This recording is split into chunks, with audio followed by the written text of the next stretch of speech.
bless you. This is Sister Rose. Raging fires. Domestic violence is the worst kind of violation a human being can experience. It rapes the body, the soul, and the spirit of self-worth. Why is the pain so great? Because the heinous acts are usually committed by loved ones. Close relationships within a marriage and family, domestic violence leaves its victims feeling stripped from all self-respect and dignity. The Bible tells us in Genesis chapter 6 verse 13, God said to Noah, I intend to make an end of all flesh.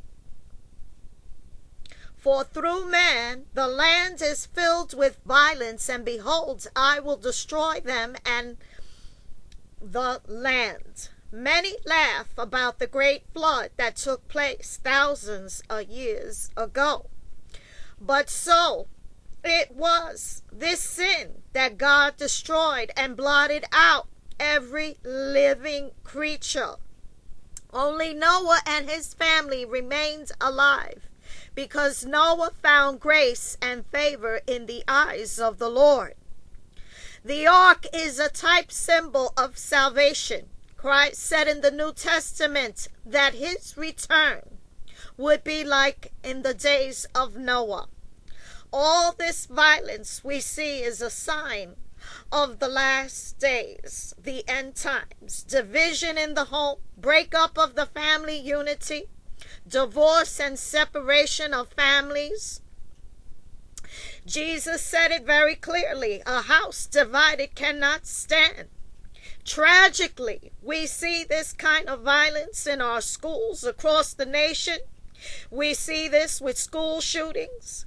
We see this type of aggression and rioting that's going on right now with the Ferguson police chief.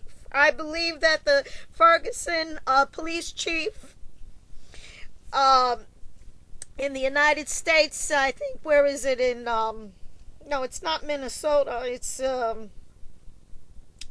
near Chicago, I can't think of it right now, got his training in Israel. Newspapers are saying that the police force there is fanning the flames. How tragic. Christ said, yes, that when his return would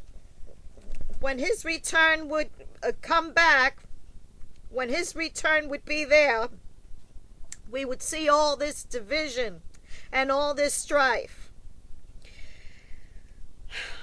Then we see the aggression of the road rage in our highways. Yes, this has reached an epidemic proportions in our society. I mean, just crazy things are going on. I mean, here's a classic for you. This is really wild. I mean, I laughed when I read this news article, but at the same time, it was just classic. It says a drunk woman crashed her car into a fire station after being strangled by a snake she stole from a pet shop. Could you imagine? I mean, the lunacy, how people are just becoming so demented. I mean, this woman went into a pet shop, stole the snake. The snake wrapped itself around her and started to strangle her, and she crashed her vehicle right into a fire station. Unbelievable what's going on. This is the rage that people have. And then, of course, we see what's going on in Iraq with the genocide that's taking place over there with the ISIS turning upon its people. And look, I don't even know what to tell you. I mean, there's news articles out there that say that this was created by the USA and the Mossad created ISIS. Whether it's true or not, I don't know. I don't have all the details, but I can tell you that it's something sinister and it's ugly and it's so dark and so appalling that it's just evil. Okay, then we have the crisis that's going on over there in Ukraine. I mean, then we have suicide. I mean, look at the celebrities committing suicide, and you have the news media that will take 2-3 pages and talk about the suicide of celebrities, which is, it's really a shame, and it's sad, and it's tragic within itself. But you know what's even sadder and more tragic? That no one will comment or say anything about the veterans who have laid down their lives. They get no recognition whatsoever. Veterans that have fought for Iraq, that have, and even beyond then, are not getting any recognition whatsoever, which is really sad. Okay, and then you have the Navy removing the Bibles from guest room. I guess the Navy doesn't have anything else better to do than to remove the Bibles from the hotels, right? And then we wonder, and then we have foolish, stupid Christians throughout the United States saying that God will bless us because we are invincible. Yeah, right. Keep thinking that, okay? And then, of course, you have all the other things that are going on, which is really, really devastating. Here's warning signals of a dangerous relationship, okay? Now pay close attention to this. Each year, millions of women are physically, mentally, sexually abused by their partners. With that statistic in mind, chances are you know someone who is being abused. Perhaps that someone is a friend, a family, a member, a co-worker, a neighbor, even people within your church or your Christian circles. How is it that you can help? This information can provide some assistance. Okay, so what are the possible indicators that someone you know is being abused? Well, fingertip bruises that don't seem congruent with explanation, a black eye said to be caused by running into a door, wearing heavy makeup, wearing long sleeve shirts, especially in the summer, slow movement as if they were sore, always rushing home from work, always needing permission from a partner before engaging in an activity, partner calling or visiting numerous times a day, unexplained absences from a reliable worker, extreme worry, concern regarding a partner's reaction, public ridicule by a partner. Okay? Now, here's another one I'm going to throw at you. How can you tell people are being abused? Very simple. Look at the news media and see all the children lying around in their blood. Okay? Look at their heads being decapitated. Look at the people hovering. Look at the people being ejected from the land. That is a sign of a raging fire abuse. Okay? So you have your domestic violence going on, and then you have your national violence going on, and then you have your global violence going on. This is a raging fire that's out of control. And what are the Christians doing? Well, they have their heads buried in the sand. They don't care because, you see, violence has not come to their domain, okay? Their children are well protected. They have food. They have all the substance that they need, okay? They have all the, all the acknowledgement from the Christian community. Many who do Christian ministry on YouTube or on radio programs, they just, they don't care. Okay, they're totally oblivious to everything because tragedy has not reached them. Okay, God forbid. So this is what we got. What goes on.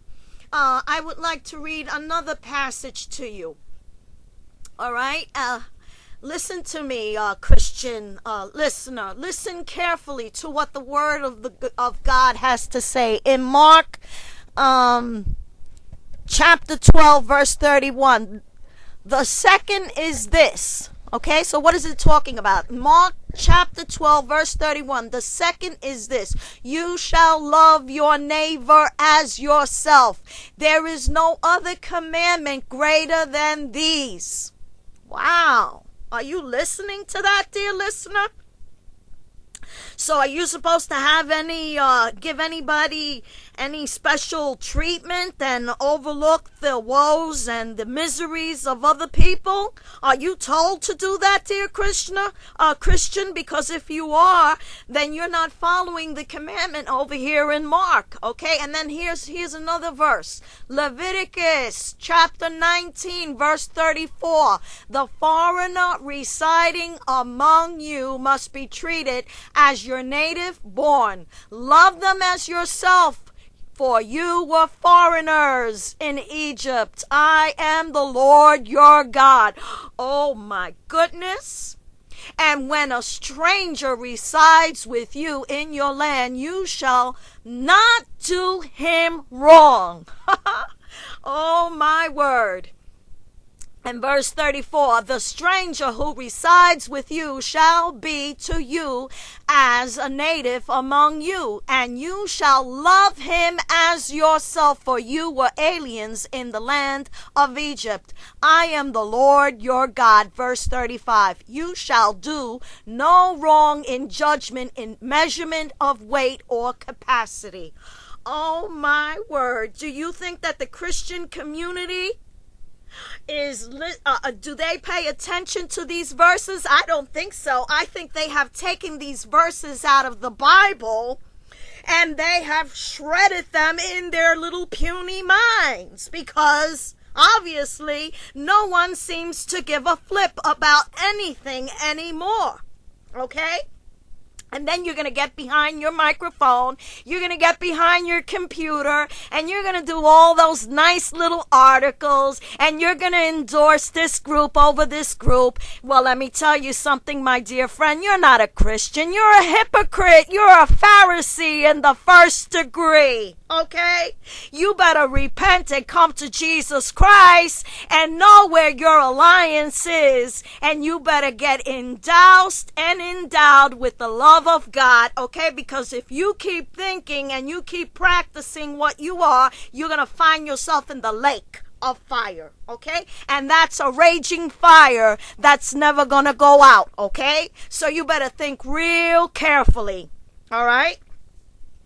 Has to be said, because no one is saying it, because nobody wants to lose popularity. You know what goes on with the YouTubers. You know what goes on in Facebook. You know what goes on in the social media. A lot of you don't want to catch any flack for it, because you don't want to lose your face. But you're going to lose your face with God. Okay? Because you're not going to have any favor. That day of reckoning, and when that time of judgment comes, you're going to have to take a stand, and you're going to be asked certain questions. Okay? So that has to be said. All right? Anyway, so as I was saying, so Noah, right? Noah, the ark is a type symbol of salvation. Christ said in the New Testament that when he would return back, okay, it would be like the days of Noah. All this violence we see is a sign of the end times, okay? We're seeing it. We're seeing it. All you have to do is just look at the news media. All you have to do is look at the condition of the church, and you can see it. It's right there in black and white and in all colors, in all full force. It is there. We are experiencing it. We are living it, okay? And there's no denying that the church of Jesus Christ is not going to go up in that condition. So if you're over there preaching over there in the corner somewhere thinking, excuse me, you're promoting the rapture doctrine, and you think that just by snapping your finger, you're going to go up into the clouds and that sweet by and by, you got another thing coming, because the church is in a critical condition. The church is in no condition to be caught up in the air. And I'm afraid to tell you that a lot of people are going to have to lay down their lives, and they're going to have to do some really serious repenting. Do you see any Christians around you like this? Like, when Jonah went to warn the Ninevites, Do you see anybody repenting? Do you see the altars with people, praying and fasting with sackcloth, being remorseful, being tearful, crying out to God, saying, oh God, please forgive me. Help me, God. I'm a rotten sinner. Do you see any of that? No, the preaching that you hear on the internet or in the churches or in the cell groups or in personal groups, it's all about me, myself, and I, and looking great. And I'm okay and you're okay. And let's not judge anyone and don't judge me. That's the kind of message that is being passed off. And that's why we are seeing all this type of, barbaric behavior. This is why we're seeing women killed. This is why we're seeing children slaughtered. This is why we're seeing in the news headlines day after day. I don't have to tell you all the news, different media outlets reporting husbands coming home, taking out their acts of violence against the women because there's no employment, there's no jobs. So this is what happens. The children and the women are always the first ones that have to pay for all the nonsense, okay? So, the children experience flashbacks, illnesses, an illness called PTSD, okay, post-traumatic stress disorder. This usually, men of war experience these type of traumatic symptoms from exposure to violence. Some psychologists say that women and men and children in domestic violence can suffer the effects of these flashbacks. Of course, anybody, anybody that goes through a traumatic experience and's traumatized, and you're slapped and you're beaten, or they kick you out of your home, or they kick you out of the land, or, you're there, of course you're going to have a flashback. You're going to be so traumatized that it'll be a miracle of God if you're able to even think clearly. Of course, this is a given. Okay, it looks like I'm going to have to finish the rest of this message, on the next audio. So just be on the lookout for this. God bless you.